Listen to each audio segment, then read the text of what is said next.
rallycross cars. We didn't bring you the 1300 class final because it turned out to be a battle between just 2 cars at the finish, but we've got the 2 litre bracket here. Dave Bean is the man to watch in car 15, wagging its tail as he goes off the line. On the outside he's got number 42, who did have his moments earlier on, quite literally, in one of the races. In fact, John Harrison, a 1600 Escort that one, so he's got 400 cc's down on Bean, and that means he's got to try all the harder. In third place, the BMW of Chris Howard. Bean who leads as they come to the left-hander for the first time. There's Mark Howard in number 6, oops, going absolutely straight on. The BMW seems to have some rather quaint handling characteristics, but he's getting used to that, Mark, by now. He's raced that car for just over a year, and it seems to be getting quicker. Yes, but having said that, Paul, he's actually closed up on the second place man, John Harrison, so maybe there is some method. No, yes, well, he's certainly not for the want of trying. He's getting a move on there, Mark Howard in number 6. Dave Bean, though, he's beautifully sideways, that man. He makes the best of what he's got with that number 15 car. He chucks it into the turns with what appears to be gay abandon, but he's got it all under control. He's leading the race. And Steve Mitchell, number 99, meanwhile, there he is, just at the back of your picture, there he is down in an uncharacteristic 4th place. Don't know what happened to him there. I think he was a little slow off the line. He's usually to be found right up Dave Bean's rear bumper, but not on this occasion. He's got to find his way past 2 other cars to get up there. The leader, meanwhile, makes the most of it. Well, he's already passed number 6, Mark Howard, so Steve Mitchell now is up into 3rd place. So the order at the end of the opening lap: Dave Bean 1st, John Harrison 2nd, Steve Mitchell 3rd.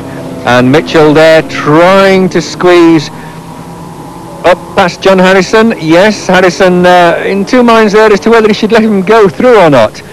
Yeah, you could see the wheels turning that time, couldn't you? Because he thought, well, shall I, shan't I? I'd better not. And there it was. Steve Mitchell goes through and takes 2nd place in car 99. Oops, Harrison looked as though he was going to blitz him from the other direction there. And goes for a quick saunter across the grass and very nearly takes some of the passing traffic with him. There he goes. Whoops, it's Steve Mitchell now who's going for a wander on the infield. Well, that's messed up the challenge as far as getting the lead's concerned. Steve Mitchell not quite sure what went on there himself, I think, but it's given Dave Bean a new lease of life. Well, I noticed Bill Chessendale and a few of the marshals starting to jump up and down when Mitchell got all crossed up, but everybody's sorted out now. You can see that yellow-orange light still glowing on the dashboard of the leader, Dave Bean, but it's obviously not slowing him. It's one of 2 things: it's either the ignition, which I'm sure it is. It can't possibly be the oil light. Well, Chris Dew also going off there in the Will Gollop sponsored Saab. Quite a promising little car for SPC Rallycross, I would have thought, the Saab. The Triumph Dolomite there bouncing off the Escort. That was number 11, Nigel Saunders, just about hanging on to things by the skin of his teeth. Getting dropped back down was Nigel Watts in number 12. He was the man who was leaned on. These 2 hard at it as they turn off the tarmac and through that dirty great puddle there.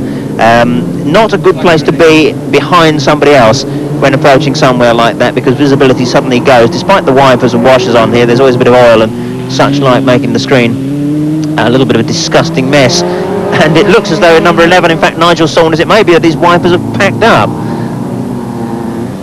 And there is the checkered flag coming out. Dave Bean wins this last race for the SPC Group 2. 2nd place, the BMW of Mark Howard. And in 3rd place, after none too successful qualifying, very good finish for John Harrison in the Escort.